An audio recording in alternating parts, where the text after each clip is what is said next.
Hi, everybody. I'm Brittany Lewis, a breaking news reporter here at Forbes. Joining me now is Congressman William Timmons. Congressman, thank you so much for joining me. Great being with you. Thanks for having me. With less than an hour left in his presidency, President Joe Biden issued a series of preemptive pardons for his siblings and their spouses. And this comes a little over a month after he pardoned his son, Hunter Biden, after he was convicted on tax and gun charges. What do you make of this 11th hour move? I mean, I wonder who even did it. This is the president that lacks the mental capacity to be charged with a crime, and yet he can pardon his son and his family members.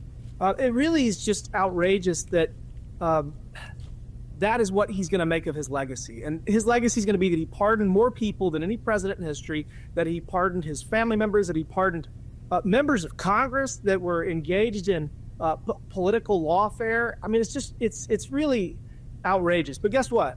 We're moving on. We are moving on. President Trump is going to save this country, and I'm just so happy to be a part of it.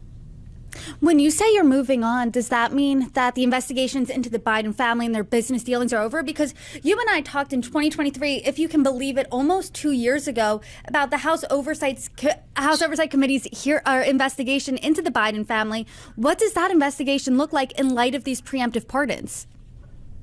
So we're not going to stop investigating. We're going to try this in the court of public opinion. We're going to unveil the reason that President Biden pardoned his family. We're going to unveil the reason that President Biden pardoned members of Congress of the January 6th committee that were just engaging in such inappropriate, likely unlawful behavior. So we might not be able to charge them at DOJ, but the American people will know what has happened, and we must do that because it will allow us to make sure it never happens again.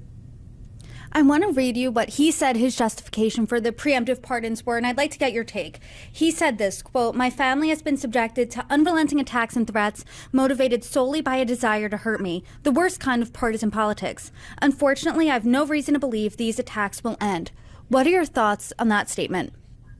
The fact that this is coming from the man that weaponized the Department of Justice, that raided his political opponent's house in Mar-a-Lago for alleged classified documents when he, as a senator, took classified documents that he had there was no legal argument that he could make, and he had them in his garage in Delaware. This is a man that his own Department of Justice said that he lacked the mental capacity to be charged with a crime. So he weaponized the Department of Justice. He weaponized the FBI.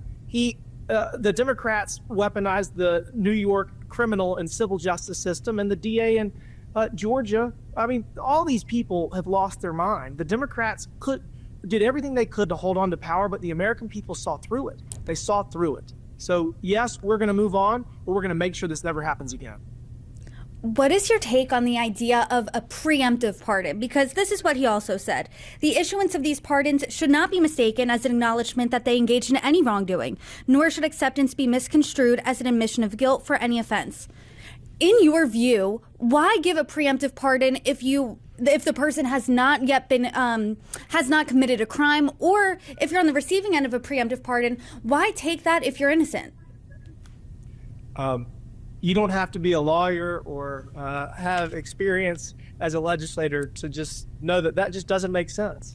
It just doesn't make sense. And, the amount of money that the Biden family got from foreign governments, the amount of money that they got from oligarchs when they have no legitimate business skill set or capacity to engage in any kind of arm's length transaction. President Biden, his legacy is going to be that he was corrupt, that his family took advantage of him, and that his mental decline caused what was a fairly respectable 30, 40 years of public service to be remembered for his last year in office, which, I mean, is just really tragic. But we've turned the page. The American people are going to be okay. We're going to fix the last 4 years. President Trump is going to save this country. And like I said earlier, I'm just excited to be a part of it. There was outrage over this decision just about 20 minutes before Trump was officially inaugurated. And you predicted in our conversation in December that you thought President Biden was going to pardon his brother James. But back in 2020, President Biden was asked by CNN's Jake Tapper what he thought about reports that President Trump was considering pardoning his adult children as well as himself. And then this is what Biden said at the time. "It concerns me in terms of what kind of precedent it sets and how the rest of the world looks at us as a nation of laws and justice." So let's tackle both of these concerns here. A, what do you think the precedent is that this move sets? I don't think it sets a precedent. I can promise you that President Trump's not going to issue preemptive pardons. That's just outrageous. And the fact that Biden did it, and again, I don't even think Biden did it. I do not believe that President Biden possesses the mental capacity to actually sign his name on an executive order. So here we are. Who did it? Who did it? I bet it was probably Jill Biden. I mean, it could have been his brother. It could have been his close advisors. He also pardoned 37 people that were on death row. These are people that had their day in court, that the Department of Justice decided to go after the death penalty, and he pardoned them. These are rapists, murderers. One of them killed 2 FBI agents. So, I mean, he didn't pardon Dylan Roof, thank God. But, I mean, at the end of the day, the question I have is who was making these decisions? Because the man that his own Department of Justice said lacks the mental capacity to be charged with the crime wasn't making those decisions. I don't know if you've ever had this pleasure, but I had the pleasure this week of explaining to someone who is not American exactly what a presidential pardon is, explained what a preemptive pardon is. Presidents of since I can remember, have been pardoning people on their way out of the office. But what do you think this signals to the rest of the world about America at this moment? It signals to the rest of the world exactly what they already thought, that the Joe Biden administration was not trying to act in the best interest of the American people. It was all about power. It was all about control. It was all about their extreme agenda. Joe Biden ran as a moderate, as a unifier. He had the most extreme agenda of any president in the history of our country. 10 million people crossed the southern border illegally. He spent $7 trillion, which caused inflation to go up, truly damaging every single American's way of life. He actively sought out Green New Deal pipe dreams, which further damaged the American economy. And I mean, the list just goes on and on and on. We don't trust our institutions because of him. We don't trust the Department of Justice. We don't trust the FBI because of Joe Biden. So the rest of the world, I didn't even go to the fact that we left Afghanistan a mess, and wars have been caused because of his incompetence, because he lacks the strength to lead in the global community. So all of these things are just his actions in the last weeks just confirmed what everyone already knew. He is not acting in the best interest of this country, and it's all about power and control. Thank God the American people saw through it. And President Trump has a mandate. He got the popular vote. He got all 7 swing states. We now have unified government, and we're going to fix these problems. We're going to unleash American energy. We're going to lower inflation. We're going to stop spending money we don't have. We're going to secure the southern border. We're going to make the world safe again. All of these things are happening because the American people saw through Joe Biden's ridiculous agenda, and they saw through the fact that he wasn't awake at the wheel, and now he's in a nursing home in Delaware, and I wish him to go about his life, and Kamala Harris can never step foot in public office again. I think we're going to be just fine. I've had conversations about the pardon since December when Hunter Biden was pardoned, and there's always this element of, is that fair, that comes up. I know you said that you don't believe this will set a precedent, but do you think that this should call into question whether the United States should rein in the idea of a presidential pardon? No, we should just stop electing people that are incompetent. I mean, that's the thing. Joe Biden didn't, I don't believe that he did it. I'll say it again. People in his orbit signed his name for him. And, we elected a guy whose mental decline was so very clear, and the media covered it up. The media covered it up. His own party covered it up until it was too late. And then They didn't even allow the democratic process to play out, and they waited until they knew that they were just going to jam in Kamala Harris. So, I mean, we don't have a problem going forward. Our country is going to be great again, and we need to just focus on the next 2 years, the next 4 years. And then we're going to have a Democratic and a Republican primary, and we need to make sure that we do not elect people that have the character and the competence of the last president. There was outrage, bipartisan outrage over this move. Both sides of the aisle didn't think it was a good idea. You said multiple times in this conversation, you don't believe Biden was the one to do it. Who do you think then was the person who had this idea? I think that Barack Obama and Eric Holder have been running the show for the last 4 years. Now, I think that in the last few months, it was probably Jill Biden, and it was probably some of his closer advisors. That's my guess. But, listen to people when they tell you the truth. Barack Obama said towards the end of his presidency that he would never want to be president again, but he would love to have somebody that he could control as president. And that's what he did. So, I mean, again, we're turning the page. We're moving forward. We're going to learn from this mistake, and we're going to make sure it never happens again.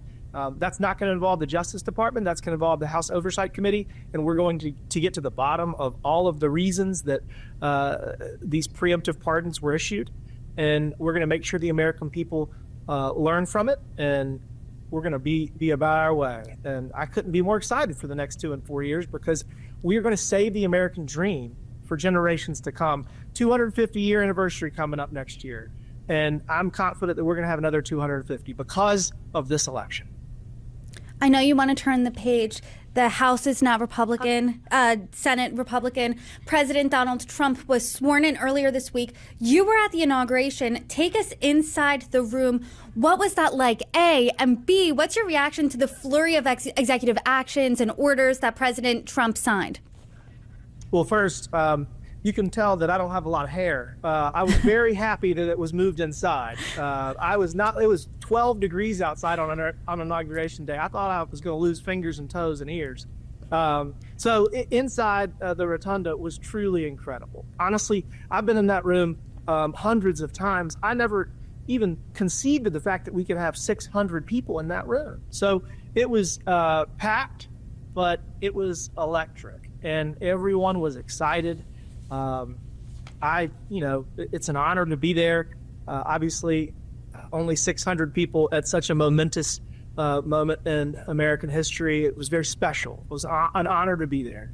The executive orders are exactly what I was expecting. It's exactly what he told the American people he would do. It's why he got elected. And, we've closed the southern border. We're rooting out DEI in the government. We're strengthening the military. We're unleashing U.S. energy. I mean, he's already stopped the war in Gaza, and I guarantee you that Ukraine is going to be at peace in the near future. So these are the things that he told the American people he would do, and this is why they voted for them. I'm getting a lot of questions about the pardons that Trump has issued to the people involved in January 6th. It's important to realize that he pardoned 1,500 plus, but he commuted the sentences for a few dozen. And those commutations, they're still felons. And he did that because some people did things that they should not have done. And they are going to be felons for the rest of their life. Those sentences were commuted. They were not pardoned. And if you don't like that President Trump did that, go talk to the 74 million Americans who voted for him when he said on the campaign trail that he was going to do it. President Trump said dozens and dozens and dozens of times that he was going to do it because the 51 intelligence agents that put their credibility on the line to lie to the American people that Hunter Biden's laptop was Russian propaganda.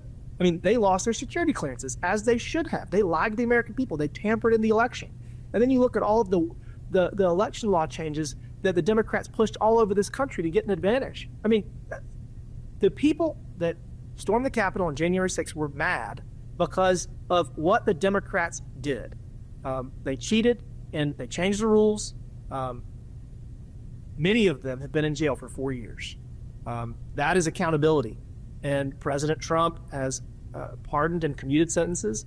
And again, we're moving on. We're going to make this country great. We're going to do everything that the American people want us to do. And like I said, the next 250 years are going to be better than the last.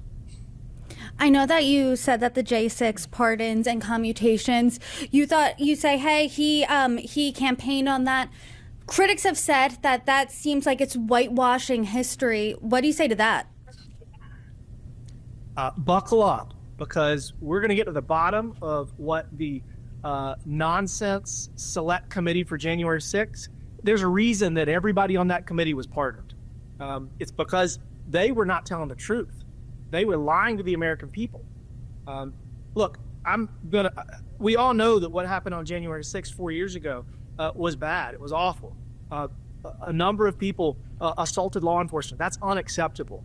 But the narrative that the Democrats have had for the last 4 years is not true. It's false. They embellish, they lie, and we're going to show them exactly what happened. We're going to get to the bottom of it, and we're going to find out why President Biden pardoned all of the members of the January 6th committee. And guess what? Because they're pardoned, they don't have an excuse not to come in and testify before us. So we're going to get to the bottom of this, particularly the members that are no longer in office. Expect a subpoena soon. Congressman, I don't know about you, but it feels like in this past 4 days, there's been a month or 2 months worth of news crammed in here. So I am curious, it's week one of the Trump presidency, second term. What's next? What's immediately on your radar that you're working on? You know, I also want to say that not only has President Trump unified this nation to save our country, but he's going to sign a bill either today or tomorrow, the Lake and Riley Act. In addition to all of the executive orders he signed, the first bill that he will sign into law creates additional criminal penalties for illegal aliens that assault American citizens. And what's just the best part about it is that it was bipartisan. It got 50 Democrats in the House. It got dozens of Democrats in the Senate. So not only is he turning the page for the last 4 years, but in a bipartisan way, he is uniting Congress to do what the American people have asked.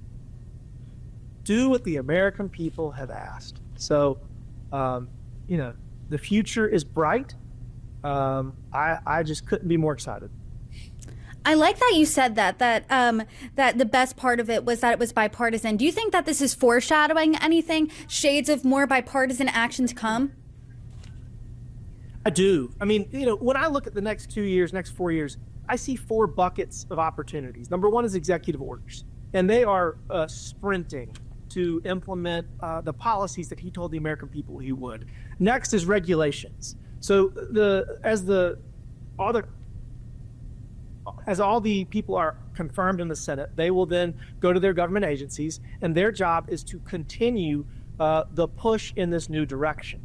And because of the Supreme Court Chevron case, they're going to have a huge opportunity to really address government regulations. So if you have executive orders, you have regulations. Next, you have reconciliation. That doesn't require a single Democrat. So the Republicans in the House and the Senate are going to use reconciliation to do everything we can on a party line vote, and that's going to be probably one of the biggest changes. But last is legislation. In order to fix our prospective immigration policy, in order to develop a merit-based immigration system, we have to have 60 votes in the Senate. So we're going to do everything we can to split the Democrats, quite honestly. And, you know, they're willing to work with us. A lot of them are in cycle. You got a number of people who are on seats in the Senate that Trump won their state. So I see a huge opportunity in the next 2 years, because there's going to be a huge incentive for a lot of these Democrats to work with us. And we're going to do everything we can to get some points on the board as quickly as possible. Congressman, I always appreciate our conversations, and I appreciate your time. Thank you so much for joining me. You're welcome back anytime. Thank you for having me. Great to be with you.